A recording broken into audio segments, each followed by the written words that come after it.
It's about to go down with Marc and Cathey, a live coaching show about dropping ideas. Marc and Cathey coach and have conversations with brilliant idea creators who are reimagining the world through the expression of their words, thoughts, and action. What's up, everybody? I am Mark Williams. I'm Cathey Ermias. Welcome to It's About to Go Down, Season 11 recap. 11 seasons, Mark. What is going on in this world? This is a crazy world. We've been doing this for 11 seasons.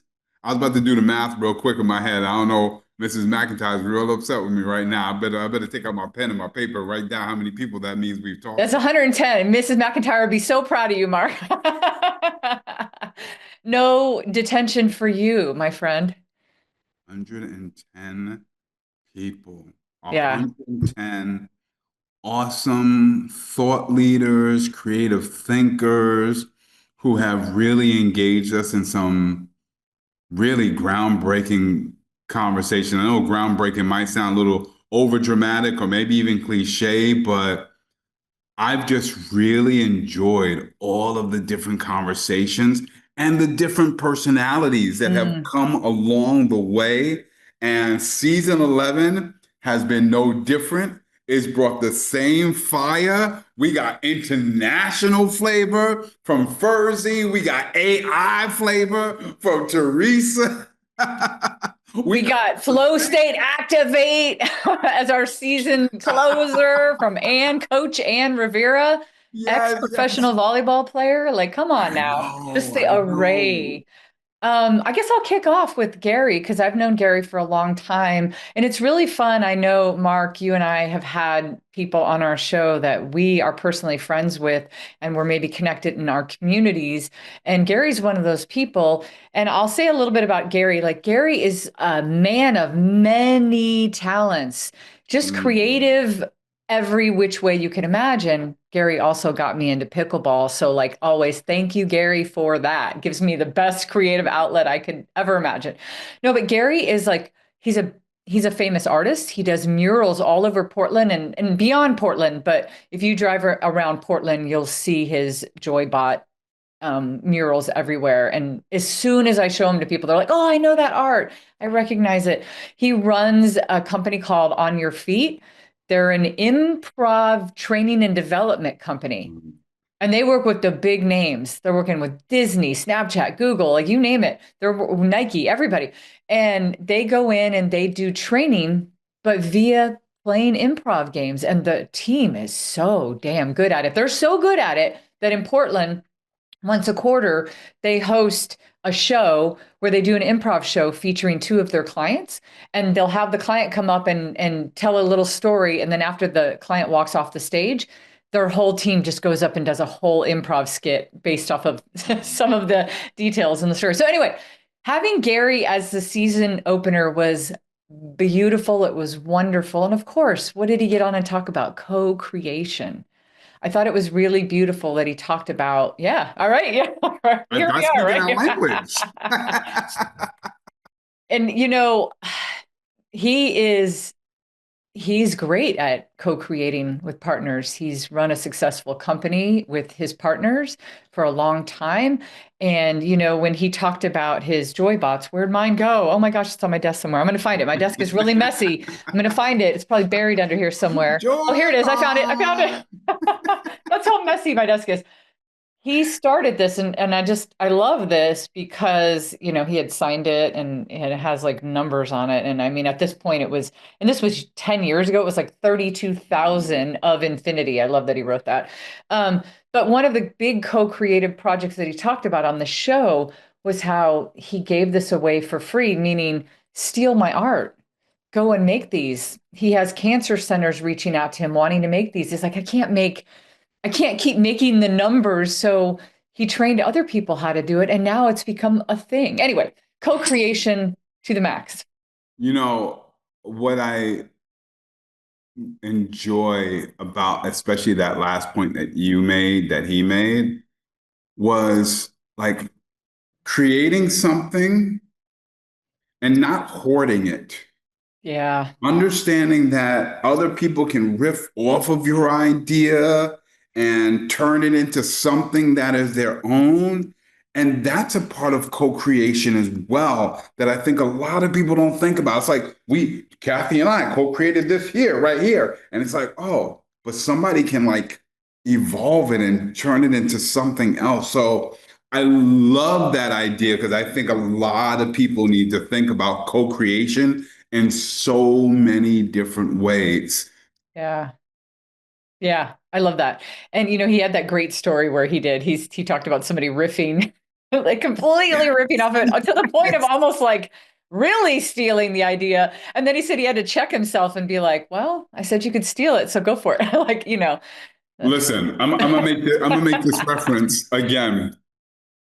It's like watching the movie Coming to America with Eddie Murphy. Listen, everybody knows what was the famous restaurant in the movie? McDowell's, right? Mhm. Not McDonald's, McDowell's. Towels, yeah. Now, yes, McDowell's is not a real place, but the pop culture reference and how popular it is, like that's to me, that's a perfect example of somebody took something that was created and riffed it into something that was just as popular and just as, to use this word, Gary, joyful for other people, right? Like that's really cool. Yeah. That's really cool. And it's got me just thinking about what are some other co-creation opportunities that we have seen, right? In addition to Gary and the Joybot, like what's an example of some joyful co-creation that you've come across lately, Cathey? Speaker Skills Academy. Come on, did you set me up? Did you set me up for that one, or is it? No, a Speaker Skills Academy. Not to do a big plug here for us, but it's a co-created beautiful space because of our almost 15-year friendship that we've had in the speaker coaching space. And we finally decided to create the space where people could show up and drill the art of speaking and storytelling. And I don't think, and you and I talk about this a lot, I don't think I would have done it on my own. I don't think you would have done it on your own. So if there were not a co-creation of this, it would not exist. And I think there's a lot of people in our community that would be sad. Yes, yes. So I'll say two things about that as I transition into who we had next. For everybody who's watching and even looking back at that episode, I'm often reminded of this Netflix special I watched called She Did That. And it was about the highest rising population of entrepreneurs, Black Mm, females. mm, And in that documentary, they pointed out that at least in the Black community, there's a lot of entrepreneurs and an enormous amount who are trying to run businesses on their own. And mm. solopreneur is a fancy term, but it's kind of really hard to exist out there in solo isolation. And Mhm. so I hope that everybody takes from Gary's Joybot co-creation idea conversation that we had and understand that you don't have to do this alone. You shouldn't do this alone. And there are so many examples like my sister Cathey and I showing that when one of the twin powers activate, amazing things can happen. You do have to find yourself a Mark Williams, though. I will Ah, say that. It's critical who you combine a huge thing like that with. And you, my friend, are the perfect person, at least for me. So same here, same here. Well, I got to tell you, you talked about 15 years of friendship and how it all started at Queens at a hotel for a conference.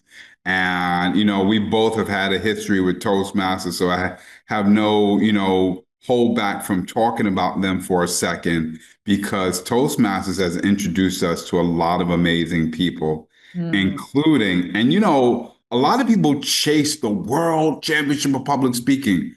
Roger Caesar, mhm. who is our second guest in season 11, proudly wears this banner. during the pandemic of being a third place champion. And there's no shame in being that third place champion because he brings first place energy everywhere he Yes, goes. he does. Right? And I love this idea that he had about your inner story and Yeah. how the inner story is sort of like that younger version of you who wants to come out and play. And life sometimes doesn't allow us to let that little Kathy or that little Mark come out and play.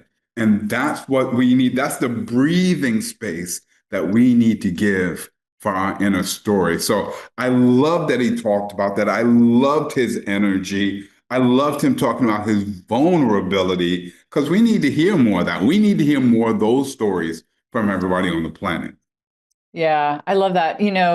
I also really applaud anybody who puts their heart and soul into anything, whatever the competition or whatever the thing might be, because it takes a lot of hard work, heart, and of course, that thing that nobody ever sees. They see you on a stage and they go, "Oh my gosh, I want to be a speaker like you." Well, do you? I mean, do you actually want to put in the work? Because because I know my friend Mark Williams is up in Brooklyn somewhere at 6 a.m. talking to himself because he's practicing his speeches. Do you want that too? Because if you want one thing, you have to have the other. And so I love that he kind of talked about his readiness too, in order to prepare for something like that. And couple that with the fact that there's a genuine authenticity you have to be competing at that level. And he talked about having to be ready with those vulnerable stories. You can't just tell them when you're not ready. And so there was a lot of gold from Roger. I love that. So much to be gained from watching that and to kind of look through the eyes and journey of somebody else to see how far he went. And I got to say this, and he didn't really touch upon this, but his energy spoke upon this. Mm. Having the opportunity to meet Roger, not only on It's About to Go Down, but meeting him in person. Some people think that that kind of energy is sometimes fabricated or is just for the stage. And let me tell you, Roger is all the way live, All whether the he is time. live or on tape. He's all the way live all the time. Yes, yes.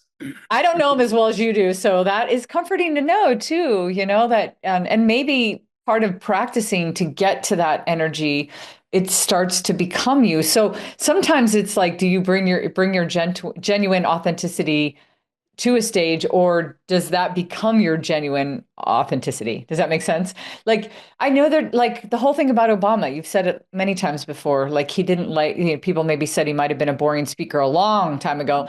And then he practiced and looked at, like, watched preachers, and then he got this certain style. Like, in order to have a style with anything, whether it's in the way you play a piano or the way you play a sport, it takes a certain amount of practice. So you become something that you want to become as well. I don't know. So anyway, I love thinking about that because Yeah. it goes both ways.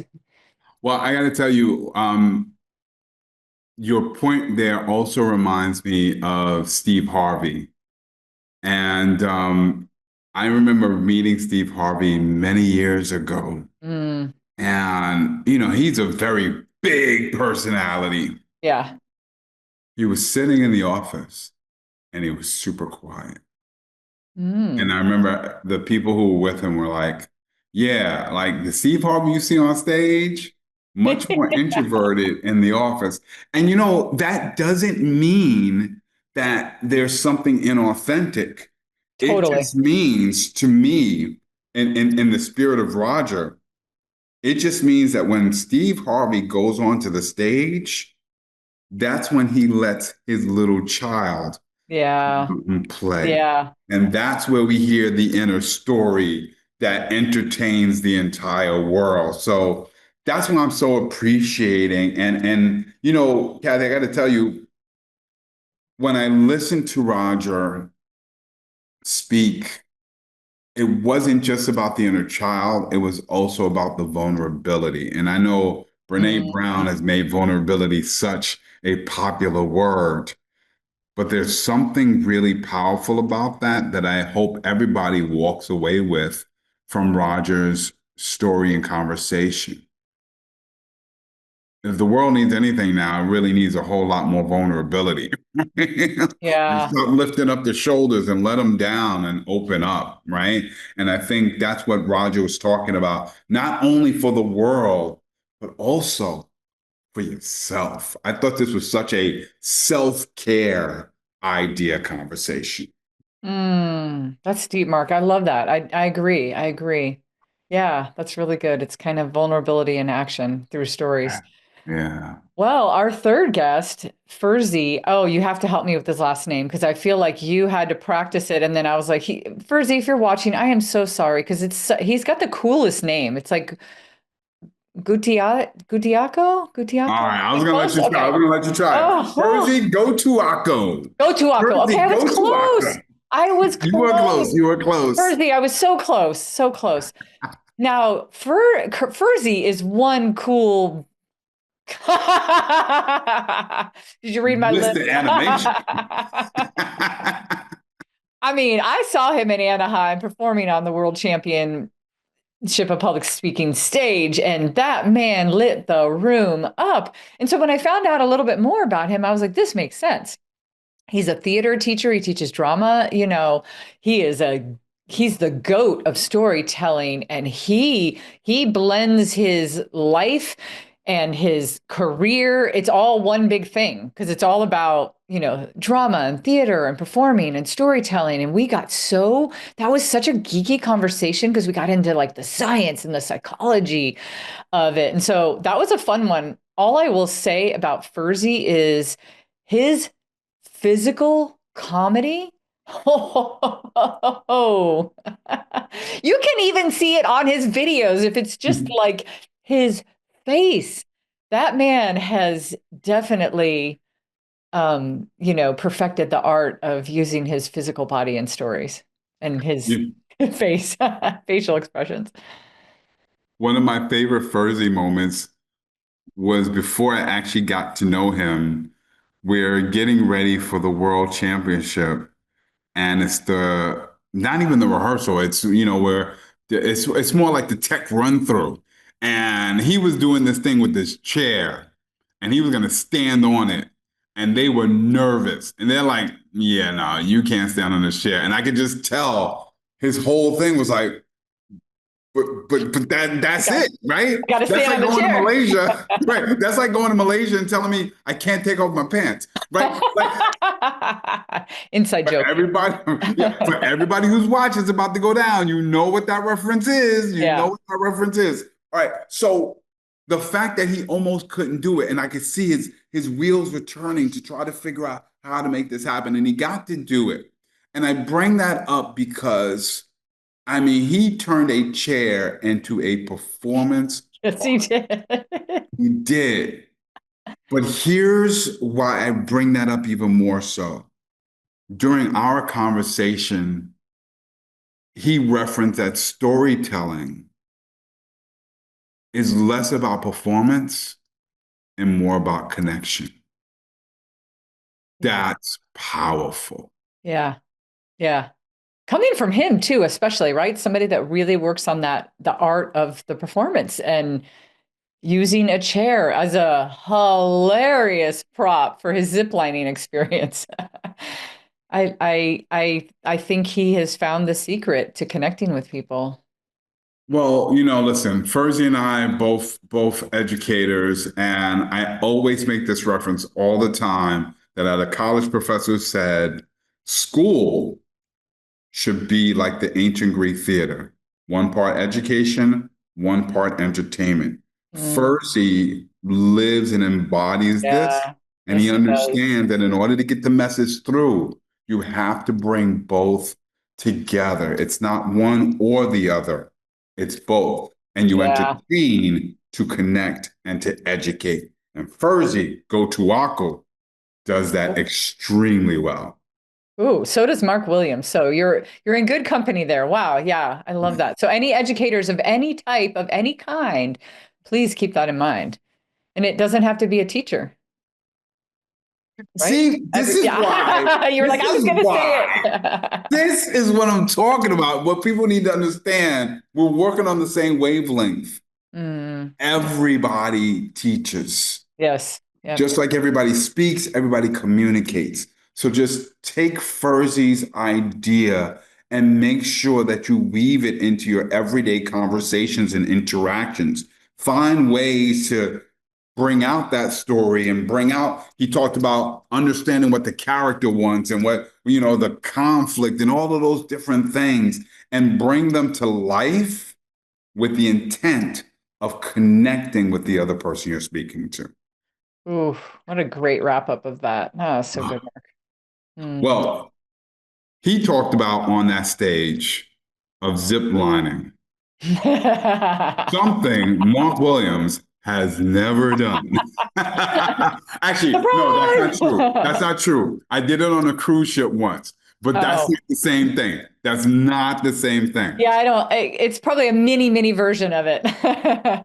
Listen, when you're looking all the way down, though, it's still kind of scary, right?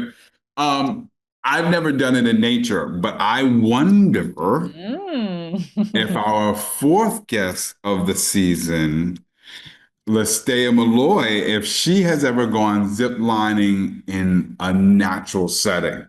Because I know she is, I'm not going to call her a nature fanatic, but she loves nature. She loves hiking, and she loves what one of my favorite terms from season 11 is she has a meadow mindset. Yes, I remember that. It's so good. Yeah, how do you bring I remember because she was like, how do you bring that back to work? Because if you've been out in the forest and you know that calmness that you feel where you can breathe the clean air and trees, like how can you bring that back? Oh, so good, right? We don't have to have a wall that separates the two. The meadow mindset. She makes me appreciate, and the weather's starting to get better. She's making me really appreciate and prompting me, especially during any opportunities I have to go outside for lunch, to really go to an open space, overlooking water or looking at trees. I mean, she really made such a compelling argument and case for how we need to be one with nature. I know you love to go with nature. I mean, the two of you were speaking the same language. Yes, we were. And we've been in nature together several times. So yes. You bring up a good point though, Marc, because, I think probably what it did for you, correct me if I'm wrong, is like it made you seek out nature everywhere. Because I know that even in New York City, even in Brooklyn, there's beautiful spaces where there's green and there's trees and there's water. And so you don't have to be in the middle of a national forest to be like, oh, I'm in nature. Go find, if you have the metal mindset, you'll start not only bringing nature back inside with you, but you also look for the beautiful maybe little tiny park that has a couple trees and a little pond. So I love thinking about nature as just really being outside and connecting with what's outside. All right, Miss Nature Fanatic, then. I'm not talking about lateral falls. I'm not talking about a walk along a path. I'm curious. When was a time when you were in a place that did not seem synonymous with being out in nature, where you were still able to connect with nature? Well, that's a great question. And I don't think I noticed it until I was older. Like, I think these places were probably around me quite a bit, but I didn't notice because I was just like, oh, whatever. That happens to me constantly, but I can remember the first time I went to New York, and I remember walking around Queens with my sister, and because she lived in Queens at the time, and I remember thinking, that's not what my brain thought Queens was. And so I was outside and there were a ton of trees in her neighborhood, and I heard more birds in Queens, New York than I heard in Portland, Oregon the first time I went there. And I was like, I was like, don't have your brain think, come up with these presets. I think you can find it anywhere. And then since that time, anytime I fly into a new place or something, if I see that even like a corporate little, like I just went to Dallas a couple months ago and I was there doing some corporate work. And this corporation, big corporation, has a campus and they did a really good job of making like a small man-made lake and they had a little fountain in the middle and then trees were beautifully placed. I was like, I looked out the window and was like, that's so like it's so calming. It's so beautiful. So I appreciate that question, Mark. I think if you seek out nature, you'll find it in more places than you expect. Well, then I have to tell you, you and Lestarya, I believe, would be very proud of me. Oh, tell me more. I was on a trip in San Diego, and I was told that there was this beautiful view over the cliffs of the Pacific Ocean. You just had to go to this dirt path, this dirt path. You mean it And they wasn't concrete? and the guy said it's now 6:30. By 7:30, it starts to get pitch black out there and there are no lights. And this Brooklyn kid from the concrete jungle was like, I don't know about that. But my inner Cathey and my inner Lestarya and my meadow mindset said, go Mm. for it. And Oh. it was one of the most beautiful and calming Mhm. experiences that I've been a part of. I only shared some of the pictures. I have to share some more of the pictures with you. But it was right, and it was right before a presentation, and I really do feel like Lestarya was saying, just being one with nature, I think really tapped into my creativity, my productivity, and so many other things. So really just appreciating having the meadow mindset and hoping that everybody else, whether you're in the concrete jungle or lateral falls, you will find a way to be one with nature and to tap into your creativity and productivity. Mm, love it. Listeo is awesome. Good job. And one more thing about Listea before we go to the next one is Yeah. because they kind of blend these two.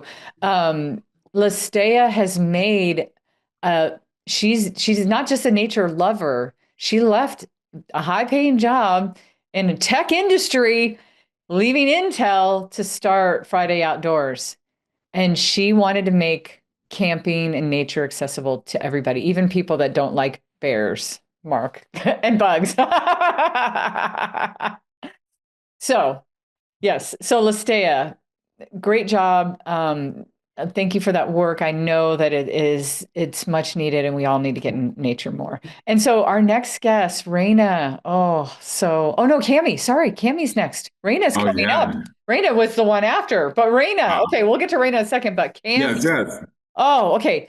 But this is a good connection too, because Cami Roberts came on, and I love what Cami said because he has been working in therapy forever, for decades, right? And the one thing that he talked about, which was a very interesting idea to explore, was why can't we have all the things that we need in one space? And so it was kind of fun to talk about this idea that didn't really exist at the moment, but to be like, hey, if you're going and seeing a therapist, but you need all these other things, why isn't it there? So that was kind of a fun, we don't usually have conversations with people about a business model. In fact, I think this is probably only one of two, maybe three times that we've ever talked about it, right? And so it was Yeah. kind of this one-stop shop for mental well-being and what would that look like. Um, but he talked about his 7 pillars of wellness. And so I'm going to repeat the ones that he had, right? It was physical, educational, spiritual, nutritional, holistic,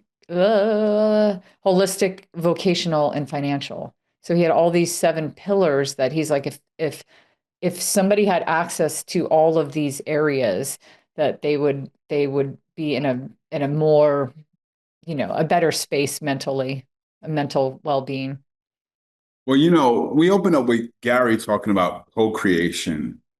And as we get to Cami, what I love about this is I don't know if maybe creation's the word for it, but there's a collaboration and a beauty in that. And when you talk about all of these different pillars, they also represent the different experts in all of these different areas, right? And so you don't have to go cross town to see this one or downtown to see this one.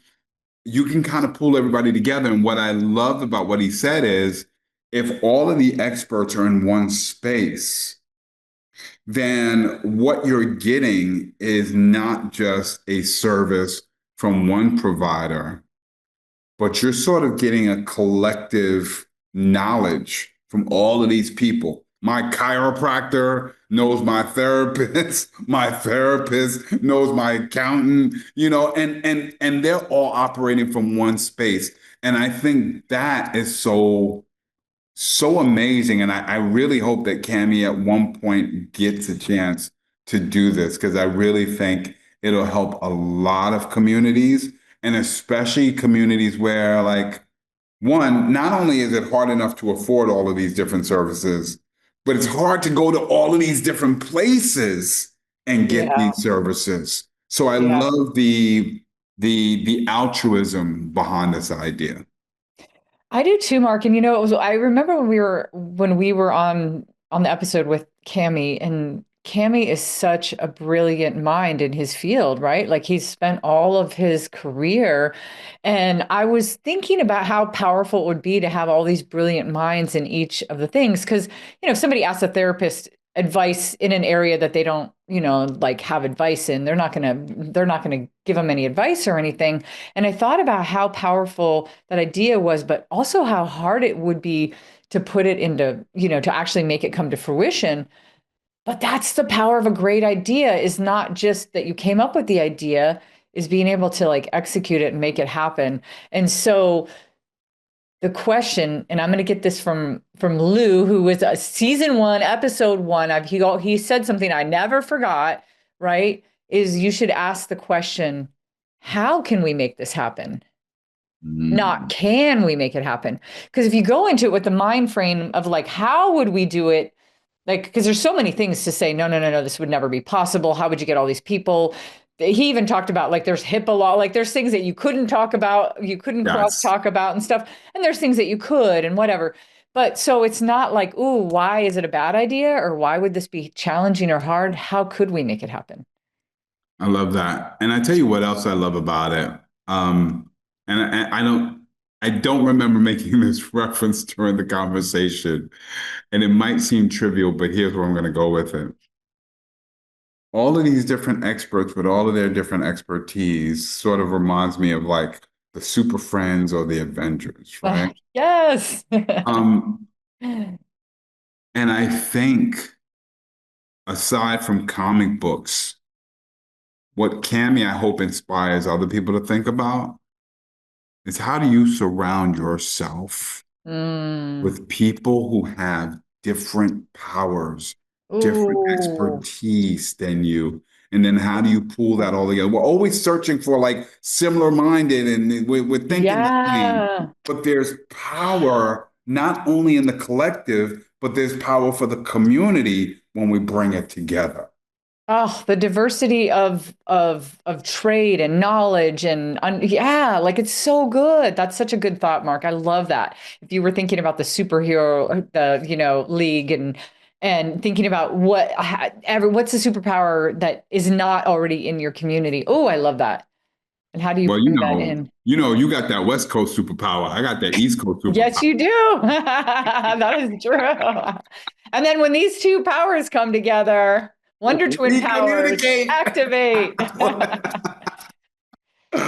Oh man. Well, it's interesting that Cami was talking about all kinds of health, but in particular mental health. That's his area because I feel like that really connects with Rena, right? And this whole idea of rituals and there was I don't know. We didn't. I gotta tell you, we did not set it up this way that we would go from the meadow mindset, right, to this one-stop shop for mental health and physical health to reclaiming rituals.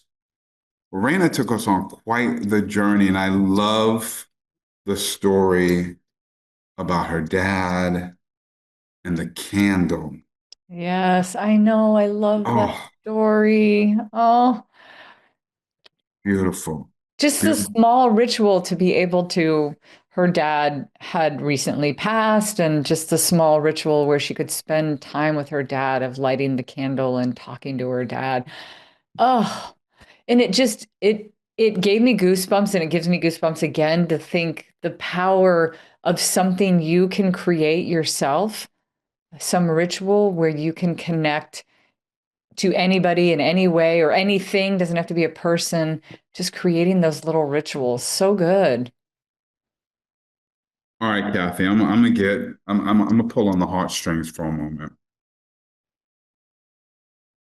You know, is it my first, my second, my third? I got three favorite holidays. I'll call my birthday a holiday. Call Thanksgiving a holiday. Of course, I call Mother's Day a holiday. Three best holidays on my calendar. And every year for Mother's Day, for a long time, I would go to the cemetery, sit there, listen to a couple of songs. Dear Mama, Mm. Joanna by Kool and the Gang. That's a Mm. mom's, Yep. a song for Mama, Boys to Men. And I'd shed some serious tears. And then there came a point as, I got married and had children. It was, just life happens. And it was hard to just kind of get out to the cemetery. And this conversation just reminds me and prompts me to think about if life changes and your ritual has to change, what can it change to? Mm. And that's Raina, Raina's like in the room with me right now. Yep. Yep. And I'm like, I'm gonna come up with a new ritual because that conversation was so powerful. And the question she asked, what is sacred to you? And I hope that people continue to ask themselves that question and just realize that it doesn't have to be this whole big like ritual. It could just be something small and meaningful to you. Yeah, it could be something as easy as I don't know why I thought about this, Mark, but it's like could be something as easy as, you have your kids on Mother's Day, and you're celebrating Lauren and her, and you just take 5 minutes out to listen to Kool and the Gang, Joanna, and then although it'll make you bawl, right? And then maybe eat her favorite food or her favorite candy or something so super simple. If she had like a favorite food that you could easily, or a favorite candy or something that you could eat while you're listening to the song or something. And it's just that moment where you stop. I used to run Race for the Cure. My Nana Jane passed away from breast cancer, and I would run and I would put I hate running, by the way, just so everybody knows. It's not something I don't think that I'm out there running races and I like this. Like I don't like it. And so I did it for her, but it was my way to connect. And so I would just put in songs that reminded me of her. And I Mhm. would tune out everybody else, and I just would run the whole race. And I felt like I was really close to her in that moment, that I Mhm. had spent time with her. And I didn't realize back then that I was doing a ritual. But you're right, life changed, and I haven't run it in years. Last time I ran it was with our friend Ben Kenyon, and it's been a while. So, what could I adjust to? And I love that as a follow up. And Rena would be so proud. Because it's not about sticking to the ritual. It's about what was meaningful to you, and that's what she talked about. That's Yeah. it. That's it. Well, I'm just holding on to that question. What's sacred to you? And again, I'm hoping everybody walks away from that conversation with that question in their mind all the time. So powerful, something you can put Yeah. into play immediately. Yeah. Oh, well, Rena, awesome. She owns Pause Meditation Studio in Portland, Oregon. They're online with her husband, Ryan, and they are an awesome power couple that is just, they're mindful masters. Like Mm. so that's just one thing up their sleeve of like, so if you love that kind of thing, check them out for sure. But it brings me to our seventh episode in season 11, which was Alicia Butler Pierre, and her story is wild, especially for me as a TED Mm. coach to hear her journey of what it took to get a TEDx talk in Helsinki, Finland is mind blowing. Just that whole first part of like her applying to over 100, TEDx events and to keep going. Do you know how many people would stop after five, Mark? 10? Yeah. 20? Who's going to keep going after 50? Tell me. I don't know. And she did. And where our where our lives kind of converged is I had met her. I didn't know her before we had her come into Speaker Skills Academy, and she kind of credits us with kind of helping her towards the end of her journey to go to Helsinki and give her TED Talk. And I had a conversation with her after we did something on concepts, and I was like, she has this story about Jimi Hendrix, and I was like, well, you got to call it the Jimi Hendrix effect. Like you got to talk about he wasn't famous even though he was, in his own hometown. It took him being in London and outside of where he lived to become quote unquote famous, right? And so and that ended up being what her whole talk was about. So we ended up talking about the Jimmy effect, and that was pretty cool. And I think she said it was 130 plus rejections, not just 100, right? That's insane. That's insane. But it just goes to show that it's not if you are ever in a position where you're questioning your talent, your skill, your value, your worth, understand that maybe you just need to take your talents overseas, or you just need to take your talent to a different community or a different side of the street, right? Yeah. What's value in one, and there's a story I don't remember right now, but it's almost like what was valuable. I took something to the pawn shop and they told me, I wouldn't even give you 2 cents for that. And then I took it across the street and they're like, what? Nobody's got that. That's a collector's item. I'll give you 1,000,001 for that, right? And I think that's exactly what we really learned from Alicia. It's like, Yeah.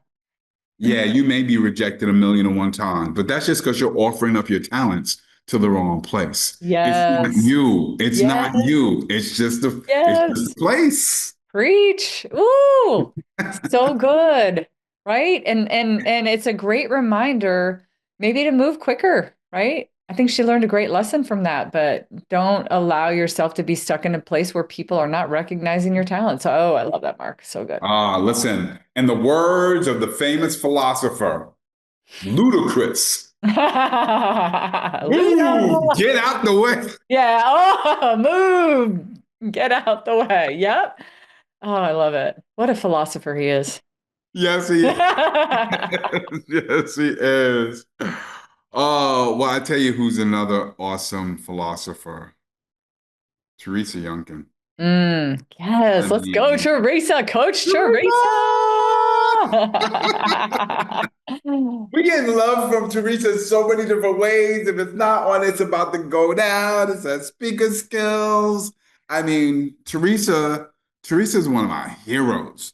I mean, just to listen to Teresa talk, to listen to Teresa tell a story, and to jump on LinkedIn almost on a regular basis. And she's got these videos going on and she's got speaking gigs on other side of the world. And she's really educating us on this whole AI phenomenon. And what I love and appreciate so much about Teresa is she's found a way to bridge the topic of AI with human identity? Right? I love this question. How do you stay human when systems want to reduce us to data? And she talks about how, you used to go to the doctor and they'd ask all kinds of things, and now it's like you're just a couple of buttons and you're done, and they don't even talk to you, right? And the Yeah. same thing could be happening with all of this technology, and she really urges us to make sure that we never lose our identity. Mm. Yeah, I love that because we're living that right now. And she showed both sides, right? She talked also about this other side where if there's enough data out there to know that if there's signs of a heart attack in a man, it looks very different for a woman. So to have some of that data and to know how people might be affected in different ways is always really good. And so but like anything, there's a good and bad side to it, right? And so with AI and tech, we have to use it for the good and then strip the roboticness out of it and use our humanity and our human creativity when we need to. And of course, her story, if you hadn't watched this already, her story of losing her husband and the father of her kids early in her 30s, and all of the journey that she went on with health, just health, I don't know what you would call them, but like health blockages left and right, just things that were going wrong. It's almost like she took the grunt for the world, and now she's so passionate about, being a leader in the healthcare industry. And I love that she's done that. And Yeah. she is the pro. I mean, she is the expert, especially in healthcare AI She technology. is. She is. But here's what she's also a pro at, and we don't always get to talk about this with her. There's this magic simplicity in the way that she presented her idea. And I'm Mhm. talking about that part where she talked about checking the boxes, Yeah. Yep. Yep. right?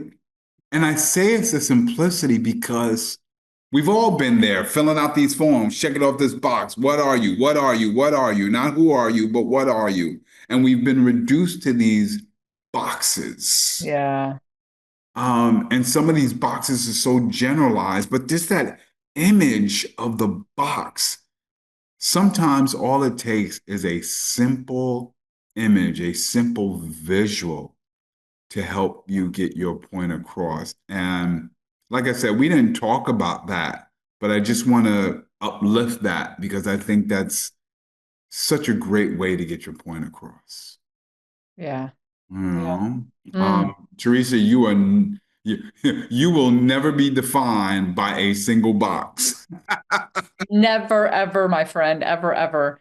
And, I proudly have known her for over 30 years. I knew her and her husband. We lived one street over, and I've known her for a long time. And now she is one of our certified coaches at Speaker Skills Academy. So we have a lot. Yeah, we have a lot of great interaction with Teresa, and I'm just so proud of the work she's doing. And now she's out there speaking professionally, and oh, so good, so good. So another power woman in the house, Samantha Harris. Ooh, I love. Okay, Mark, I'm going to tell you this as a woman, and I know that as a man you probably can't say this, but I can as a woman, right? I can Okay. say this. Okay.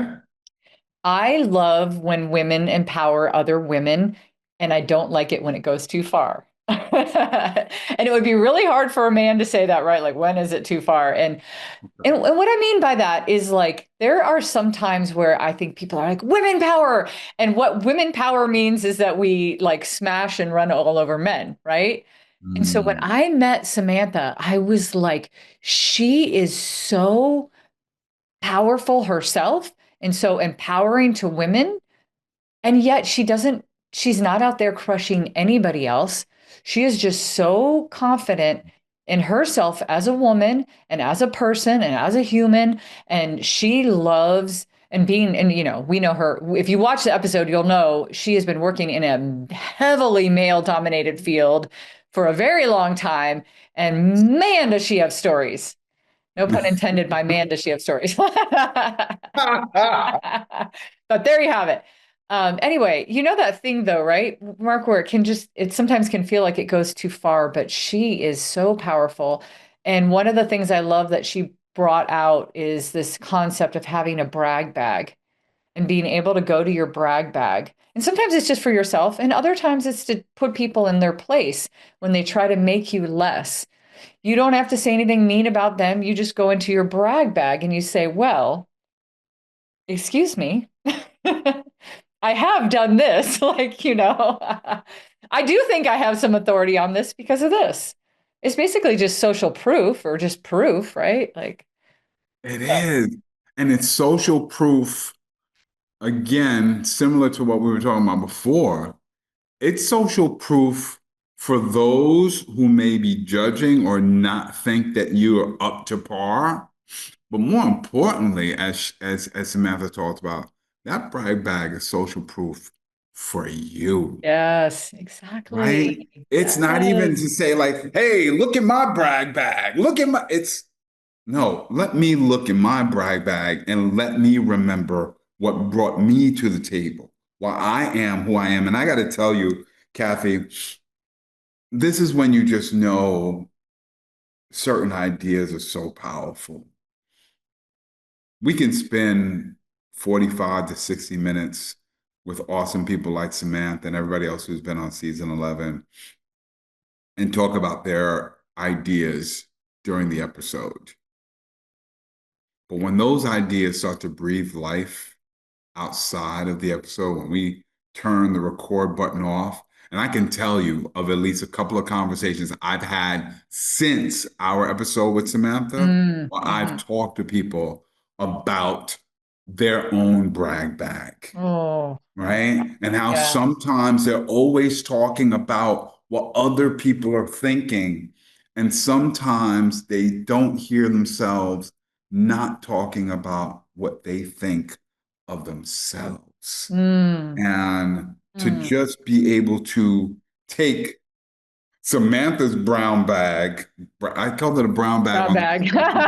You were thinking brag lunch. bag, and gift wrap it and give it to somebody else was a really empowering thing. And I really want to thank Samantha and credit Samantha for allowing me to take that brag bag and to gift it to other people that I've had conversations with. Yes, and I'm going to double down on that, Mark. I had this, I'm always talking about story file.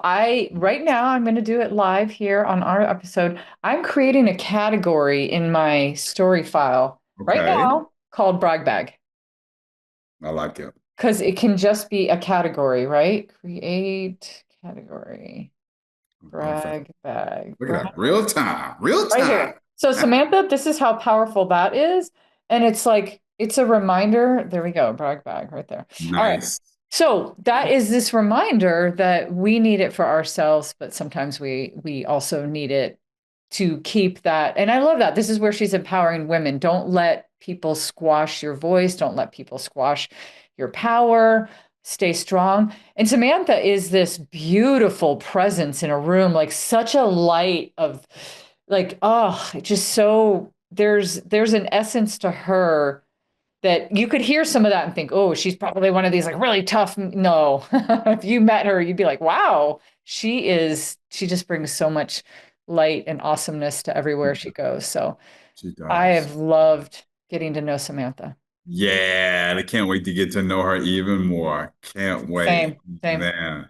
Well, I tell you, if we've been talking about women with a powerful presence, then we have to talk about how season 11 flowed into an awesome coach, an awesome person who is nothing but average, beyond average. What I always say, nothing average about Anne Rivera. Flow state. Activate. Activate. I really appreciate, we've had so many conversations with Anne outside of It's About to Go Down. We've got to meet her live and in person. Yes, we did. She's real. It's the real deal. I love how passionate she is about the flow state. And one of the things that really resonated with me from our conversation with Anne is that in the flow is something we often associate with athletes. Like, I don't know, Cathey, like being on the pickleball court, right? Yes. Sometimes we're in that Flow. But I love how she really expanded this concept of flow into everyday flow, Yeah. right? And even going for a walk could be the way that you activate your flow. And so just kind of getting us to think about everyday people and everyday situations doing everyday things to flow in an extraordinary way. Mm, mm. I mean, what a great summary. And one thing about Anne, if you meet her in person, she's got a very powerful, big energy to her. She was a professional volleyball player. She played internationally. And then she got hurt and wasn't able to play at the professional level anymore. She still coaches, and now she coaches high level executives. She's just got that like power mindset. When we had her on the show, she was cutting up pepperonis for her kid's birthday party. They were gonna throw pepperonis on a pizza. And that was just, she showed us her whole whiteboard of all the things that she was planning. And I was like, damn, this lady is at the highest level she doesn't do anything at the low level. She must just be constantly in a state of flow. And so I love when, again, here's another example of a powerful person in their state and doing their thing. And just ironically enough, it's about flow. I mean, she's literally talking about flow.